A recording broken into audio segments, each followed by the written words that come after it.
చందమామ కథలకు స్వాగతం. ఈనాటి మన కథ సింహం పోయింది.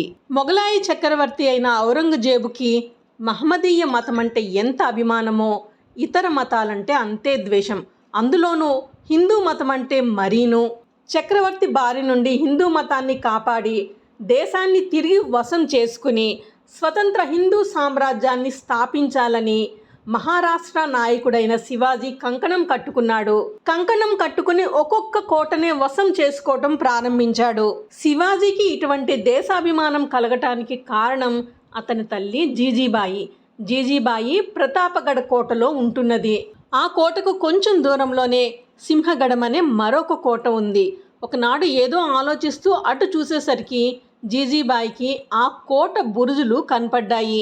ఆ కోట మొగలాయి వంశంలో ఉన్నది. ఉదయభానుడనే రాజపుత్ర వీరుడు దానిని కాపాడుతున్నాడు.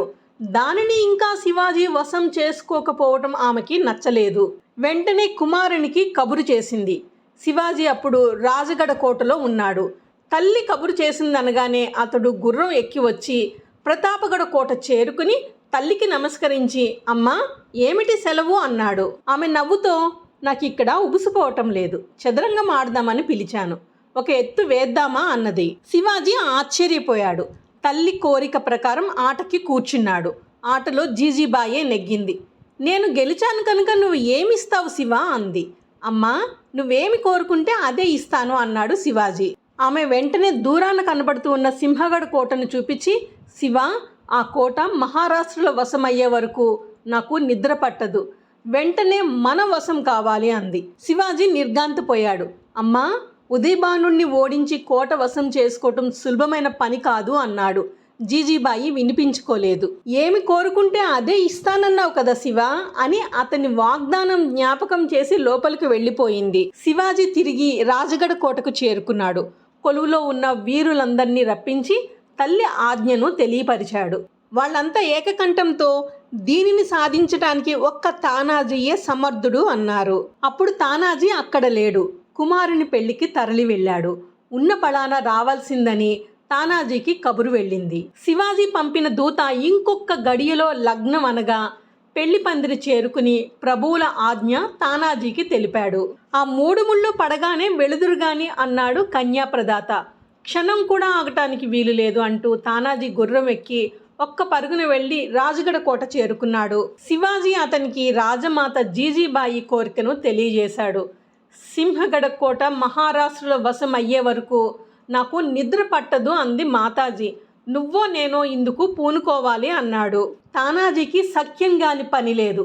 రాజమాత ఆజ్ఞ పాటించడం కోసం, హిందూ సామ్రాజ్య స్థాపన కోసం ప్రాణమైన బలి ఇవ్వటానికి నేను సిద్ధంగా ఉన్నాను అంటూ తానాజీ తన సైనిక దళాలకు కబురు చేశాడు.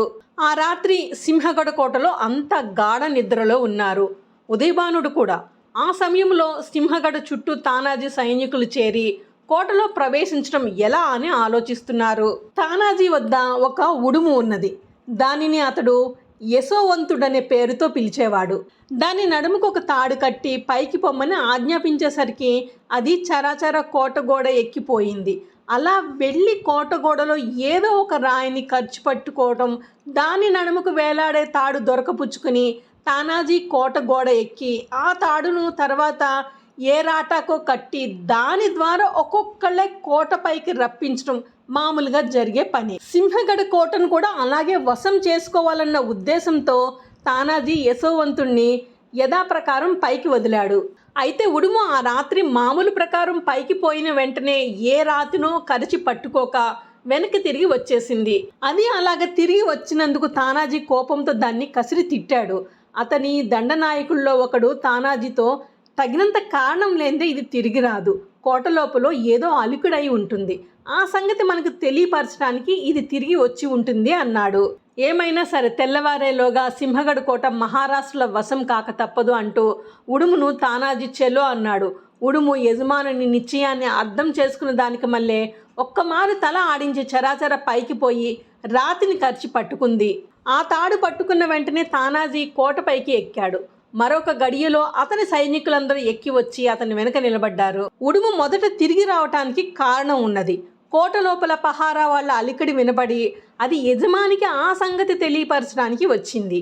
కోట గోడ మీద మహారాష్ట్ర వీరుల అడుగుల చప్పుడు వినపడటంతోనే కోట లోపల పహారా వాళ్ళు కొమ్ము బూరలు ఊది లోపల వాళ్ళనందరినీ లేపేశారు. అలా లేపిన మరొక్క గడియలో ఉదయభానుడు రాజపుత్ర వీరులతోనూ మొగలాయి వీరులతోనూ వచ్చి తానాజీని ఎదుర్కొన్నాడు. రెండు పక్షాలకు ఘోరమైన యుద్ధం జరిగింది. భవానీ మాతకి జై, శివాజీ మహారాజ్కి జై అంటూ ఒక్కొక్క మహారాష్ట్ర వీరుడు 10 మందిని పొడిచి చంపారు. మొగలాయి సేనల కన్నా మహారాష్ట్ర వీరుల సంఖ్య తక్కువే. అయినా నాటి యుద్ధంలో మహారాష్ట్రులకే విజయం లభించింది. అందుకు కారణం వాళ్ళ నాయకుడైన తానాజీయే. ఆ యుద్ధంలో ఎక్కడ చూసినా అతనే కనపడి జయ జయధ్వానాలతో తన వాళ్ల పౌరుషాన్ని 10 రెట్లు పొంగేటట్టు చేశాడు. ఎదురైన శత్రువునెల్లా కూల్చి తెల్లవారకుండానే సింహగఢ కోట వశం చేసుకున్నాడు. కానీ ఆ యుద్ధంలో తానాజీకి ఒంటి నిండా గాయాలు తగిలాయి. నా ప్రాణాలు ఇంకా ఎంతోసేపు నిలబడవు, నన్ను శివాజీ మహారాజు వద్దకు తీసుకుపోండి అన్నాడు. మహారాజే ఇక్కడికి వస్తున్నారు అన్న కంఠస్వరం వినిపించింది తానాజీకి. ఆ గొంతు అతని కుమారుడు అయిన బాబూజీది. నాయనా, పెండ్లి పీటలు వదిలి ఎందుకు వచ్చావు అన్నాడు తానాజీ.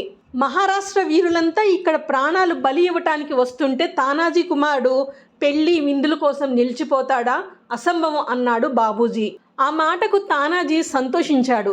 నా తర్వాత మహారాజును భక్తి విశ్వాసాలతో సేవించు, దేశం కోసం ప్రాణమైనా అర్పించు అన్నాడు. అంతలో శివాజీ అక్కడికి చేరుకున్నాడు. మహారాజ్, సింహగఢ మహారాష్ట్రుల వశం చేసేశాను, రాజమాత కోరిక చెల్లింది అంటూ ఆ మహావీరుడు శివాజీ ఒడిలోనే ప్రాణాలు వదిలేశాడు. తానాజీ పోవటంతోనే శివాజీ బాలుడికి మళ్ళీ ఏడ్చేశాడు. శివాజీ వెళ్ళి, అమ్మా, సింహగఢ కోట దక్కింది, కానీ సింహం పోయింది అని విలపించాడు.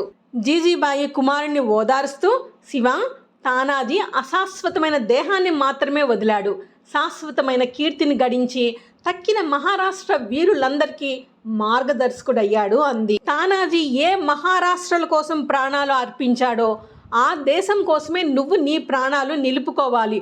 ధైర్యం వహించు, లే, బాబూజీ వివాహాన్ని మనం వెళ్ళి చేయించాలి అంది జీజీబాయి. శివాజీ బాబూజీకి కొన్ని జాగీర్లను కానుకగా ఇచ్చి వంశపారపర్యాయంగా రాజదర్బారులో గౌరవం జరిగే హక్కులు ప్రసాదించాడు.